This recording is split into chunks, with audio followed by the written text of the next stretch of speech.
Imagine I start discussing topics like optimization, self-actualization, evaluation, or implementation. What would you automatically think? Does it sound like I'm exploring aspects of human life, or does it sound like I'm discussing a business project? Hi lovely people, I am Layla and welcome to my channel where I dive into personal development, inner work, and mindset, exploring all the ways we can enjoy this journey called life. We've already wrapped up the first quarter of 2024. How has the year treated you so far? Have you seen any advancement towards your goal? Are you satisfied with the person you are evolving into? Since 2023, I've shifted away from seeing my life in yearly increments. Like many, I used to reflect on the direction and the vision I wanted for the upcoming year. I don't know about you, but I found it challenging to stay accountable for goals set so far apart, especially considering the unexpected twist life throws our way. 2023 taught me that life is unpredictable and things often do not go according to plan. With that in mind, for 2024, I have adopted a more customized approach to managing and anticipating the year ahead, and I want to share that with you today. So step number one, I started with a physical vision board. Instead of focusing on specific goals or specific items I wanted to manifest, I focused more on moods and beliefs, themes I wanted to embody. Step number two, for 2024, I chose one word to symbolize my intention for the year, and that word is daring, saying yes to things I know would expand me despite the fear of being outside of my comfort zone. Step number three, I divided my year into 4 quarters and choose to focus only on the first quarter from January to March. Every quarter becomes a year within a year, so I have 4 new starts. I get to choose what to focus on each quarter based on what happened in the previous quarter. Step number 4, as a visual person, I wrote down my desires and my actions for the first quarter in an Excel spreadsheet. These included pre-planned events like my trip to Dubai in January for a dance festival, or priorities such as uploading a YouTube video every week. I also broke down things per month for a more focused approach. Within the month, for example, I would list my books to read, important errands to make, new things to try, research to do, etc. By my standards, my first quarter was a success. So this quarterly approach is definitely beneficial. I can reassess, I can pivot, or I can keep going if the result that I get each quarter is pretty nice. So that whole process is liberating. The way I edit my life to fit where I want to go reminds me of how I constantly strive to be a better version of myself. I've always been curious about the type of person I am, but the drive to better myself came from the teachings of 𝗔𝗵𝗺𝗲𝗀. Some of his famous quotes ring so true to me, and I will share 3 with you today based on the topic at hand. And let me know in the comment section what they evoke in you as you hear them. So quote number 1 is, "The major key to your better future is you." Quote number 2, "Unless you change how you are, you will always have what you've got." Quote number 3, "Your level of success will seldom exceed your level of personal development." That one rings so true. When was the last time you reprogrammed your system? I have this compelling analogy of humans being like computers. The hardware is the body. We have to maintain it to an optimum state. So we exercise, we eat well, we avoid harmful activities such as smoking and heavy drinking, to just name a couple. But do we ever pause to consider the software? What elements are controlling our operating system? Even with robust hardware, if the software is updated or insufficient, it can significantly restrict our potential. Our minds are like the software, constantly needing updates and maintenance to function optimally. Just as we care for our physical selves, it is essential to reprogram our mental and emotional states. This ongoing process helps us adapt and thrive in life's ever-changing circumstances.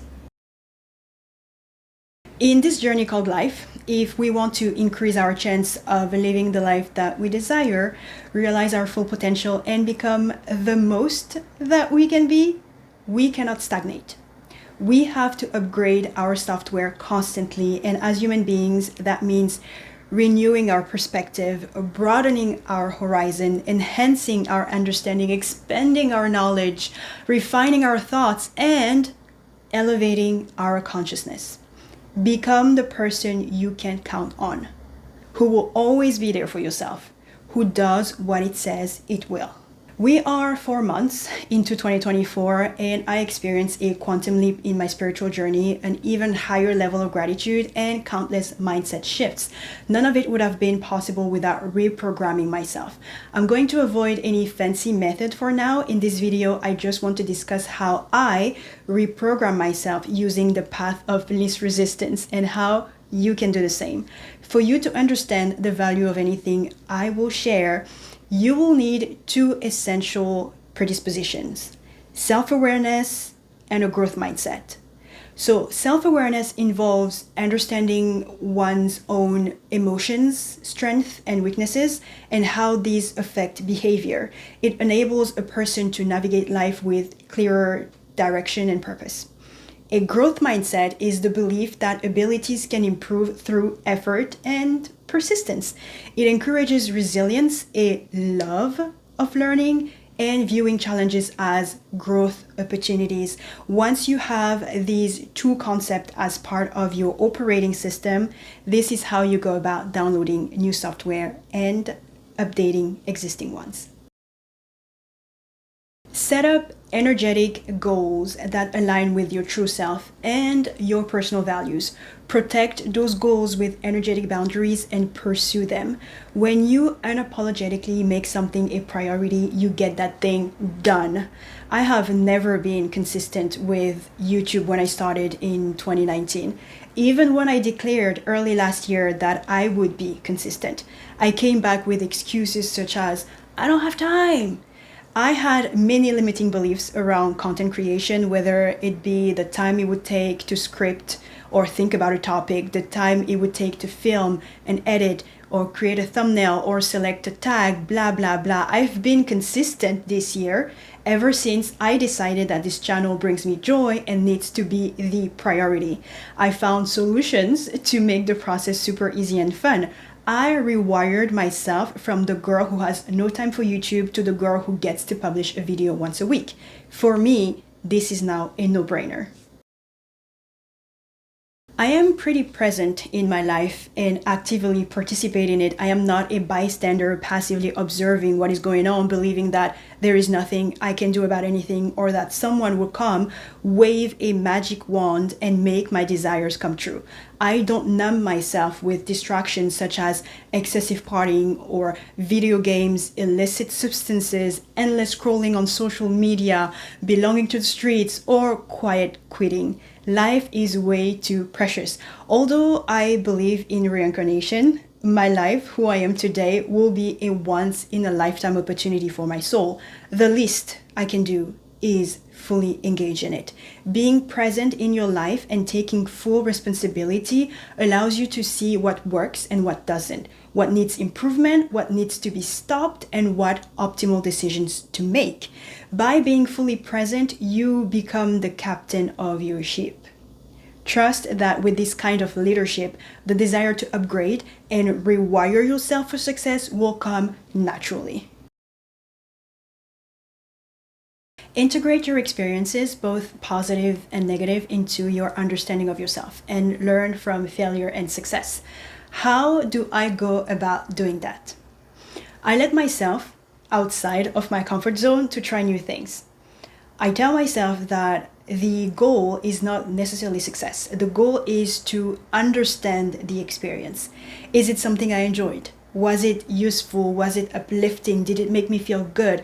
Did it make my life better? Without the pressure of success, even if things end up not working out, I will have valuable information for next time. The best way to extract and fully integrate that new information, at least for me, has been journaling.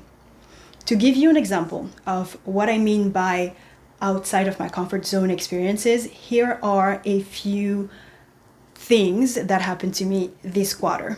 The MD of a cosmetic company approached me at the gym saying I would be perfect for content they wanted to create on their social media. I was shocked. I mean, my word for the year is daring, so I did not overthink it. Whatever she saw in me, bless her, I said thank you, yes, let's do it. After 2 weeks of back and forth, it did not happen for multiple reasons, but I got free cosmetic products shipped to my house. The experience rewired me to not put brand partnership on such a pedestal. If people see something in you, don't question it. Just let it be. That was my lesson.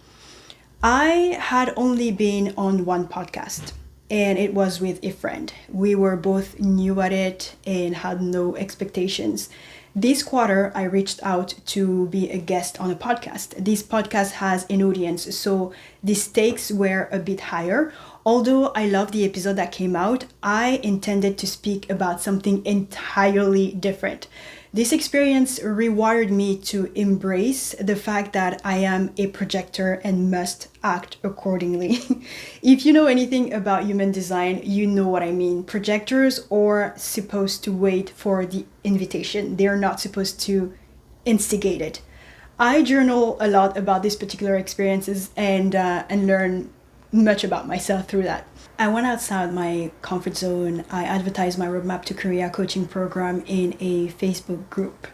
Although I was technically allowed to advertise as a member on a specific day, you have no idea how scared I was. I found excuses to delay the posting until I forced myself to do it. I know it sounds stupid, but it was such a breakthrough for me. I barely talk about the program, so this was a vulnerable moment. Before posting, I questioned the content and the price. I had to go back and convince myself that I had done a great job and should be proud of it. Never mind the students that have helped and the great reviews that I got. Anyway, so I post the thing, I get likes, and then only one person actually reached out to me for the program. Another prospect reached out to me on Instagram. However, last week I decided to shut down everything. The program is way too niche and I don't get enough clients to offset the cost of hosting it. It would start costing me money next month, and I don't want to hold on to something that cannot be sustainable on its own. I couldn't make the energetic decision to advertise it more. For some reason, it just felt weird. So I said goodbye to it. I love that God allowed me to meet one of my students, someone I helped back in March.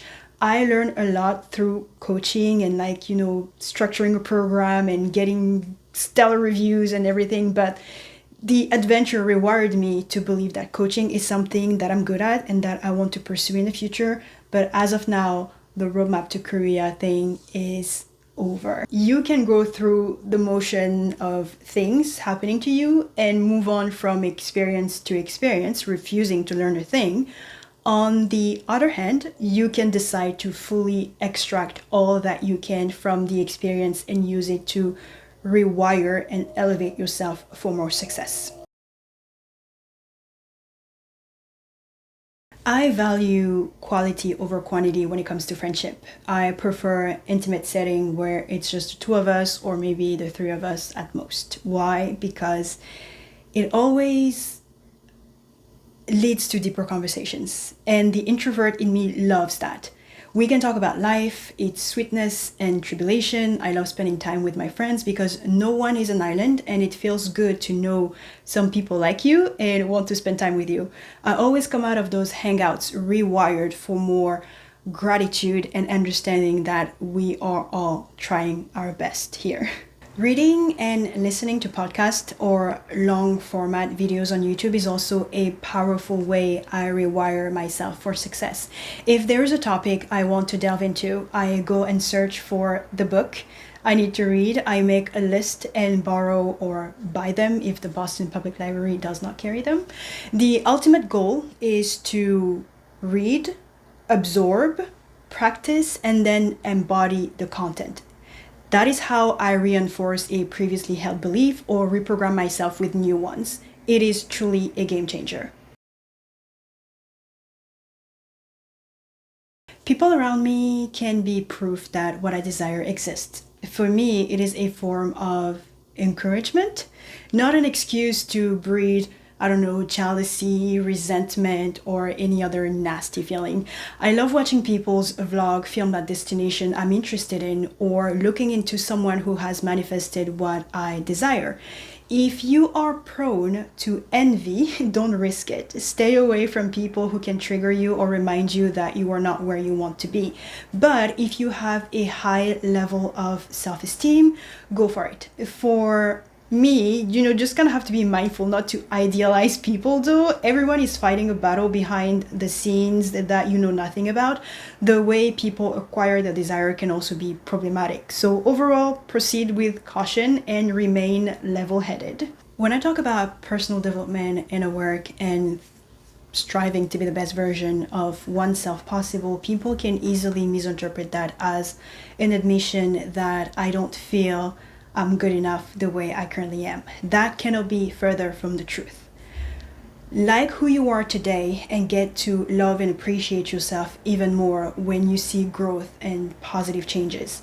You cannot arrive at the best version of yourself because it is not a destination, it is a journey. So make it as fun as possible. You are not a hamster on the wheel chasing something. You can strive for more without the negative connotation attached to it because you have a healthy level of self-acceptance. It is acceptance and the awareness of the current state you are in that will open your eyes to new and better possibilities. Then with a lot of compassion, you would go through the process of rewiring and upgrading yourself. All right, so I hope you found this video helpful and inspiring. Thank you so much for watching. Take very good care of yourselves, and hopefully you will see me in the next video. Bye!